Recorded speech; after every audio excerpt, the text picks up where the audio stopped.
Tonight, you're going to get into bed, and without thinking about it, you're going to push yourself toward the wall. Maybe you sleep with your back against it. Maybe you just like knowing it's there. It feels cozy, it feels safe. But the real answer is far stranger than cozy. Your body is doing something it has done for hundreds of thousands of years. It is not comfort. It is a survival calculation. And you are running it right now, tonight, in a bedroom with a locked door and a working alarm system. Why would your brain still think it needs a wall? Start with the obvious question. What is a wall, really, to a nervous system built long before walls existed? It is not brick. It is not drywall. It is cover. It is one less direction something can come from. Think about how you choose a seat in a coffee shop. You don't sit in the middle of the room, exposed on all sides.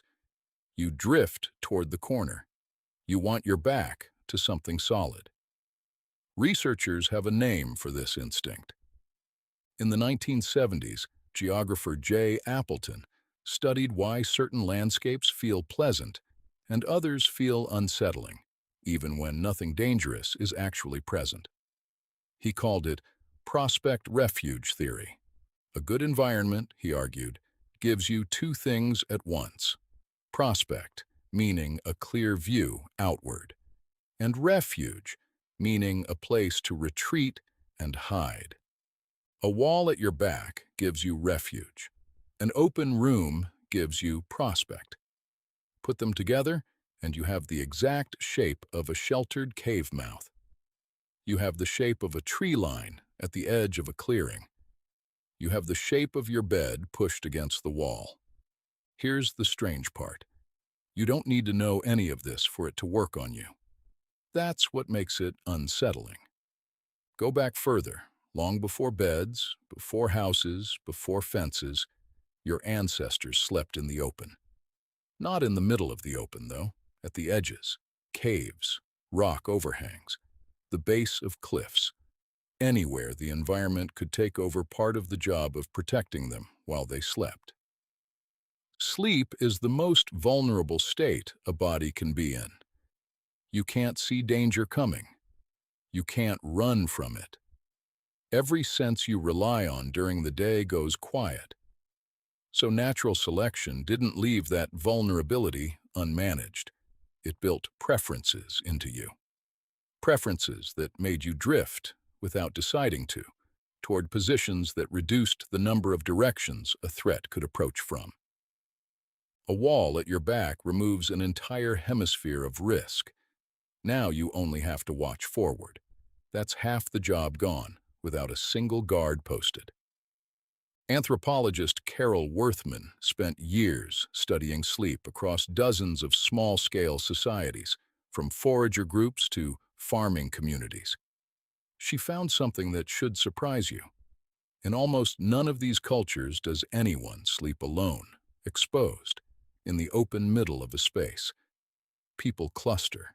They sleep back to back, or with the youngest and most vulnerable pushed toward the center, ringed by adults facing outward.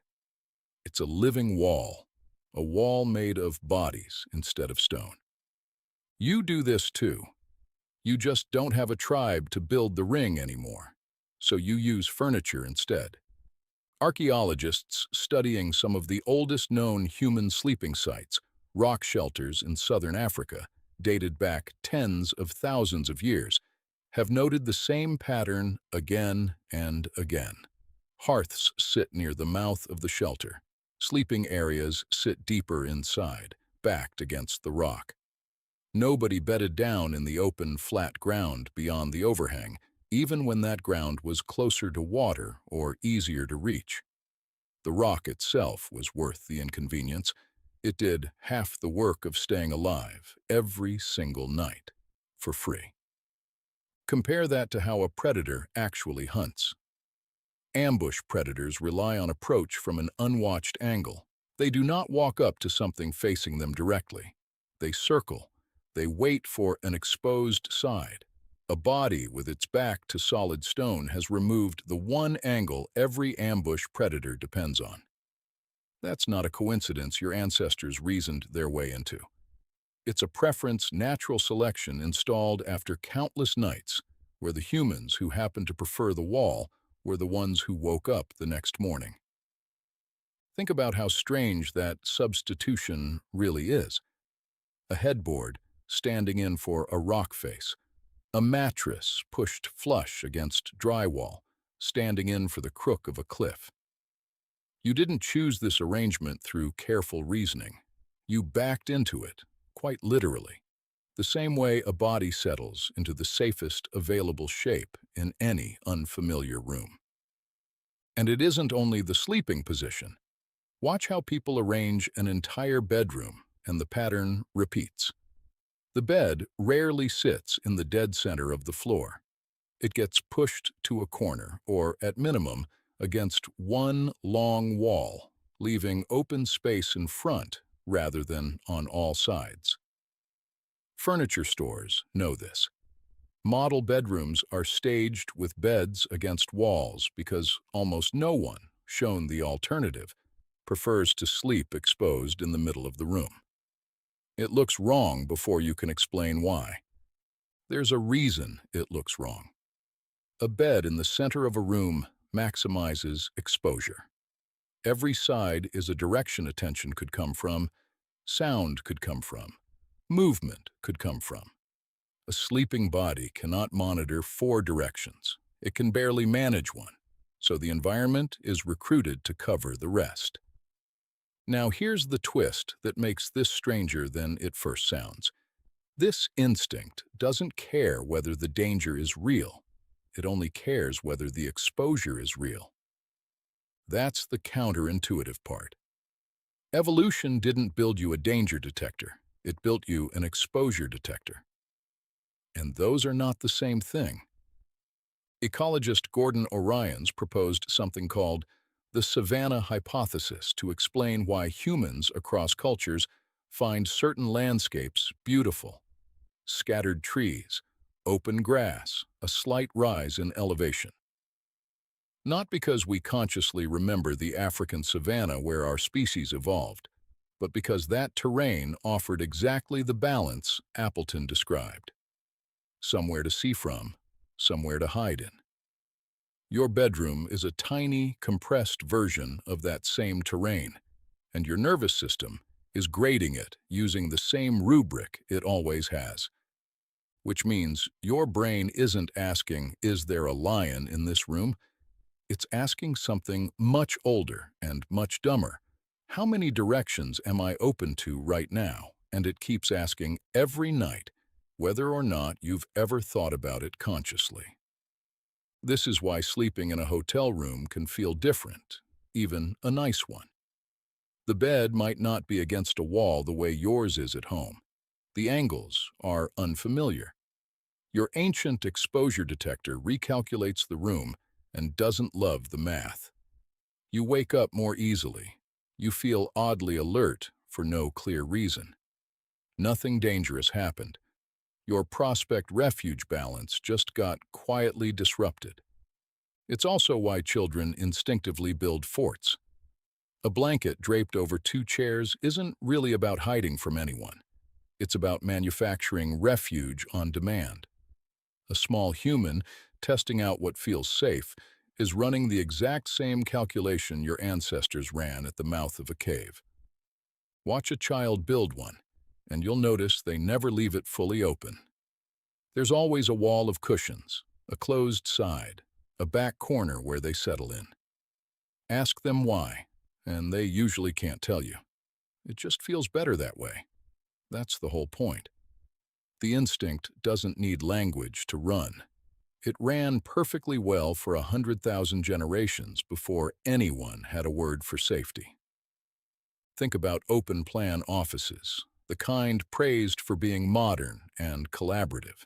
Study after study on workplace stress has found that people report more anxiety and more difficulty concentrating in fully open floor plans than in spaces with partial walls, cubicles, or defined edges. Nothing dangerous is happening at your desk. But your ancient exposure detector doesn't know that a deadline is not a predator. It just registers the missing wall. You can see this instinct almost anywhere you look once you know what you're looking for. The booth you request at a restaurant instead of the table in the middle. The park bench people choose, back against a tree rather than the bench facing an open field.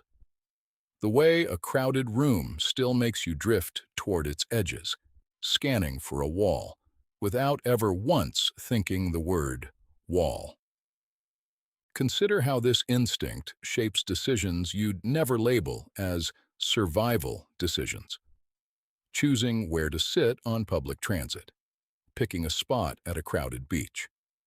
Even the small, specific relief of finally getting a window seat on a plane, back to the fuselage, one whole side of your body accounted for. None of these choices feel like fear. They feel like preference. That's the trick. An instinct this old doesn't announce itself. It just quietly narrows your options until one of them feels right. There's a reason certain hotel rooms unsettle people more than others, beyond simple unfamiliarity. A room with the bed floating in open space, or a layout where the door sits directly behind the headboard, tends to generate more complaints, more restless nights, more vague unease that guests struggle to name.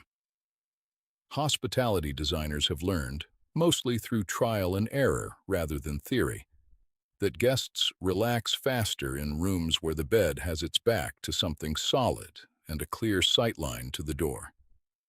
They didn't need to read Appleton to discover this.